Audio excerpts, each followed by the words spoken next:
Bonjour, mon nom est Jeannie Duquette, je suis une spécialiste du leadership féminin. Aujourd'hui, je vais vous parler des 5 gains, des 5 bénéfices que vous pouvez gagner à exercer votre leadership féminin. À qui s'adresse le leadership féminin? À toutes les femmes qui veulent maintenir leur équilibre tout en ayant une vie professionnelle épanouie. Donc, on cherche à se déployer dans notre vie personnelle, vie professionnelle et vie familiale. On essaie de trouver un équilibre là-dedans. Et moi, je pense que l'équilibre, on peut l'atteindre plus facilement, tenter de l'atteindre en exerçant notre leadership féminin. À qui ça s'adresse? Le leadership féminin, est-ce que ça s'adresse juste à des PDG ou des politiciennes? Évidemment, non. Moi, je pense qu'aujourd'hui, toutes les femmes sont des PDG. Toutes les femmes exercent leur leadership, prennent des décisions dans chacune des sphères de leur vie, gèrent, selon moi, au moins 3 entreprises, vie personnelle, professionnelle, familiale. Alors, chaque femme est un leader féminin. Ça s'adresse à vous, le leadership féminin, si vous commencez votre carrière. Parce que j'ai envie de vous dire qu'au-delà d'un plan de carrière, il ne faut pas oublier de se faire un plan de vie. Ça s'adresse à vous aussi si vous vous lancez en affaires et que vous voulez miser sur certains atouts qui peuvent être innovants aujourd'hui. Parce qu'il ne faut pas oublier que le leadership féminin, la vision au féminin, c'est une ressource naturelle qui n'a pas encore été exploitée. Donc, si vous démarrez une entreprise ou un projet, vous avez des atouts que vous ignorez peut-être, déployer votre leadership féminin. Ça s'adresse à vous aussi si vous avez des choix à faire. Vous voulez faire des études, vous ne savez pas encore dans quel domaine vous voulez vous lancer, de faire un petit peu d'introspection et chercher il est où, ce qui vous fait vibrer, où est-ce que vous seriez le plus engagé, qu'est-ce qui engagerait le plus votre leadership féminin? Ça s'adresse à vous.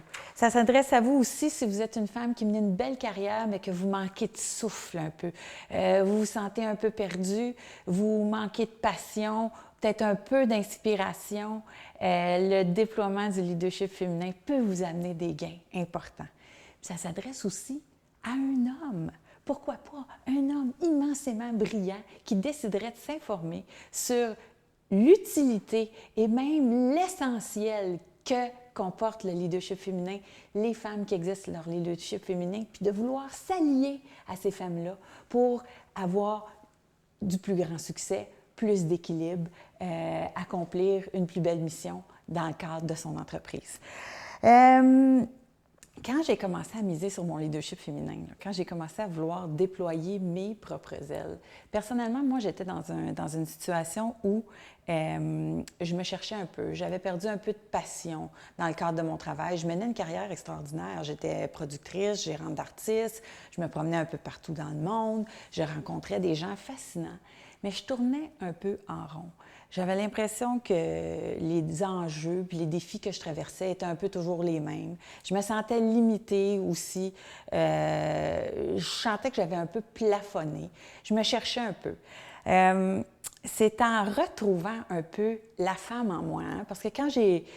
Ça fait un peu cliché là, à dire ça comme ça, mais j'exerçais mes fonctions puis je prenais ma place un peu comme un gars.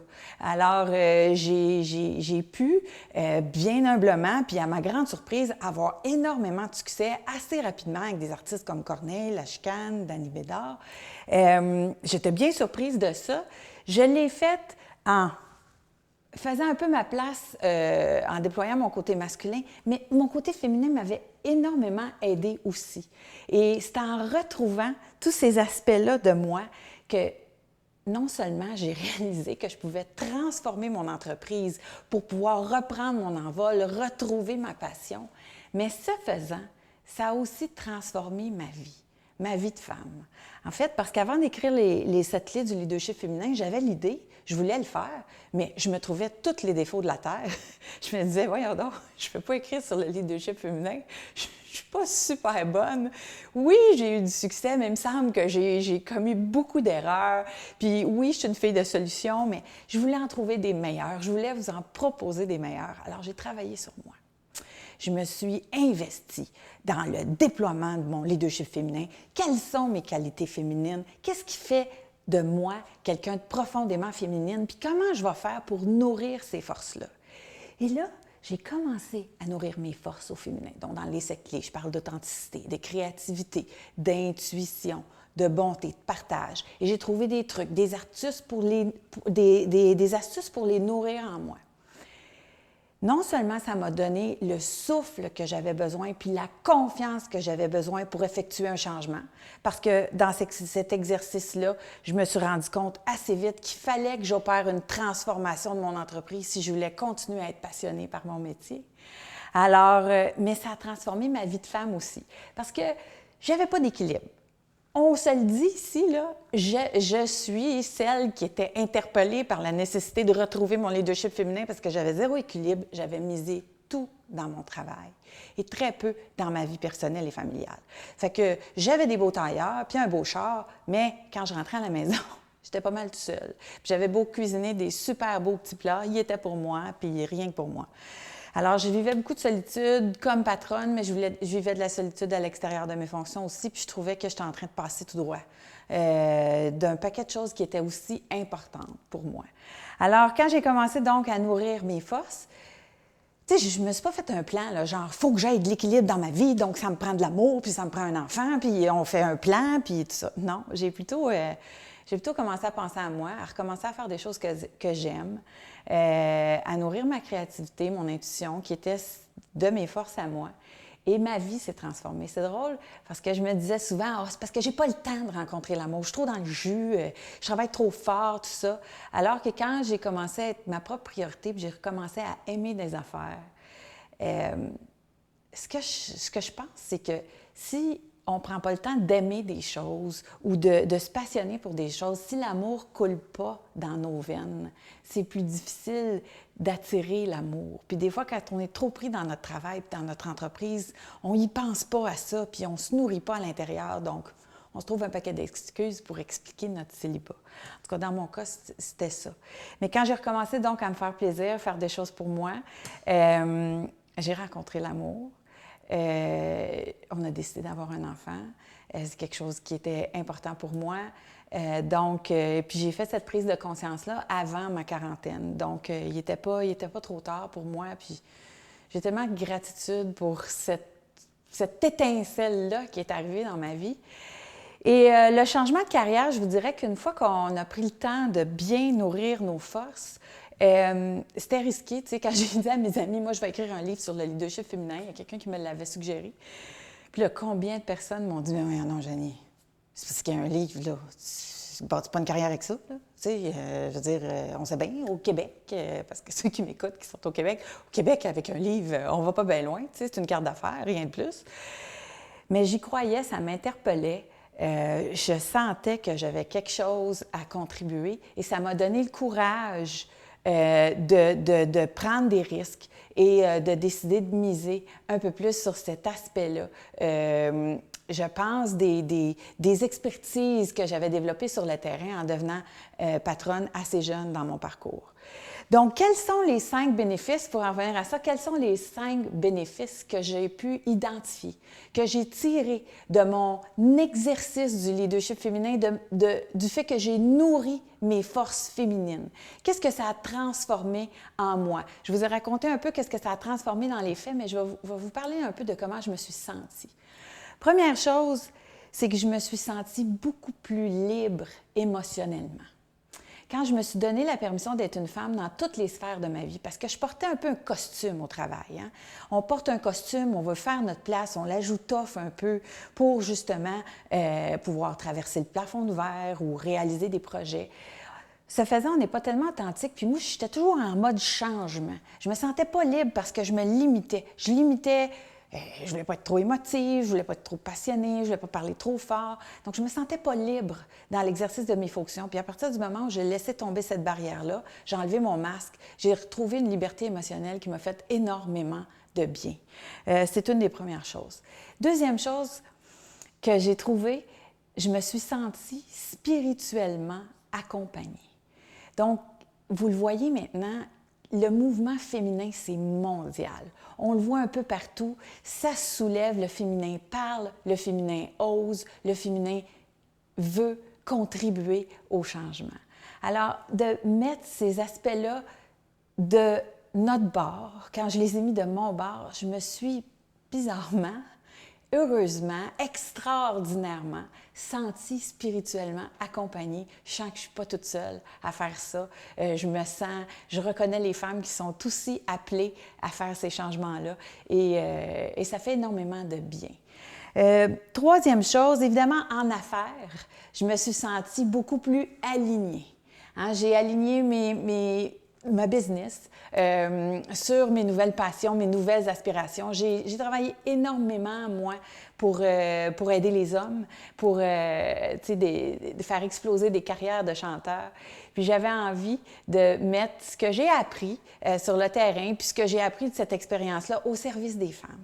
Alors, je me sens plus alignée, je me sens plus passionnée et j'ai plus envie de monter au front ou même suivre mes convictions parce que je fais un travail maintenant qui est plus aligné aujourd'hui avec mes passions. Quatrième chose que j'ai ressentie, la santé. La santé, parce que déployer son leadership féminin, c'est de prendre soin de soi, c'est de savoir qu'on peut changer le monde, on peut contribuer et notre plus grand actif, notre plus grand atout, c'est nous. Alors, si on veut être capable de donner parce qu'on est sans cesse sollicité, que ce soit au travail, à la maison, nos enfants, nos conjoints, on est très sollicité, il faut prendre soin de nous, il faut mettre nos limites. Prendre du temps pour soi, prendre du temps pour se tenir en santé, s'entraîner. Notre santé émotive aussi, on a envie de consulter, on a envie d'aller voir des ostéopathes, des acupuncteurs. C'est prendre soin de soi, prendre soin de notre corps, mettre ça en premier, prendre soin de notre actif. Donc, j'ai retrouvé la santé. Moi, j'avais développé un paquet de petits bobos parce que j'arrêtais jamais la machine. Puis pour faire continuer la machine, bien là, j'écoutais pas mon corps, je faisais des migraines, fait que j'avais des pilules pour mes migraines. J'ai commencé à faire du bruxisme la nuit parce que je me rongeais les dents tellement j'avais du stress, fait que là, je prenais des pilules pour le bruxisme. Tu sais, j'ai commencé à avoir un paquet de petits bobos qui se développaient parce que je poussais toujours ma machine à fond. Alors que j'aurais dû écouter mon corps qui me disait « Wow, là, t'en fais peut-être un peu trop, puis tu devrais penser un petit peu à toi. » Alors, j'ai recommencé à me mettre en premier, puis quand je manque de gaz, quand je manque de souffle, je lève la main, puis je prends un peu de recul. Le cinquième bénéfice, le cinquième gain que j'ai tiré de l'exercice de mon leadership féminin, c'est de me sentir plus reconnue. En fait, parce que je me sentais plus reconnue pour ce que j'étais, plutôt que pour ce que je faisais. Vous savez, historiquement, ce qui était féminin, ce que faisaient les femmes n'était pas très reconnu. Parce que les femmes restaient à la maison, s'occupaient des enfants, tenaient maison, et ce n'était pas ce qui était valorisé dans la société. Ce qui était valorisé, c'est ce que l'homme faisait. Il allait travailler, il déployait ses talents, il ramenait de l'argent à la maison, le gros char, les beaux vêtements pour toute la famille. Et c'est ce qui était beaucoup plus reconnu. Ce que faisait la femme l'était moins. Mais aujourd'hui, on le sait qu'on a besoin des femmes. On sait que aimer, ce que déploient les femmes, c'est important. Donc, tout ce que vous êtes est important. Alors, à partir du moment où vous allez être vous-même, puis poser des gestes qui vont dans le sens de votre leadership féminin, je vous dis, vous allez vous sentir beaucoup plus utile que coupable. Parce que Dieu sait qu'on s'est longtemps senti coupable. Si on restait à la maison, on se sentait coupable de ne pas aller travailler. Si on allait travailler, on se sentait coupable de ne pas être à la maison assez longtemps. Moi, je dis que tout ce que vous êtes est important aujourd'hui. Quand vous déployez ce que vous êtes, que ce soit au travail, que ce soit à la maison, que ce soit dans votre communauté, dans votre couple, c'est important. Ce que vous faites, c'est important qui vous êtes. Alors, être reconnu pour qui vous êtes, regarder, apprécier, c'est le cinquième gain que vous allez tirer de l'exercice de votre leadership féminin à votre plein potentiel. J'espère que vous avez apprécié cette vidéo. Si ça vous suscite des réflexions, si vous avez envie d'en jaser, des questions, je vous invite à commenter la vidéo. On va en parler entre nous. C'est là maintenant que la communauté, je vous invite à vous mettre en action et qu'on puisse continuer ensemble la discussion. Parce que savez-vous quoi? On change le monde une femme à la fois. Merci beaucoup.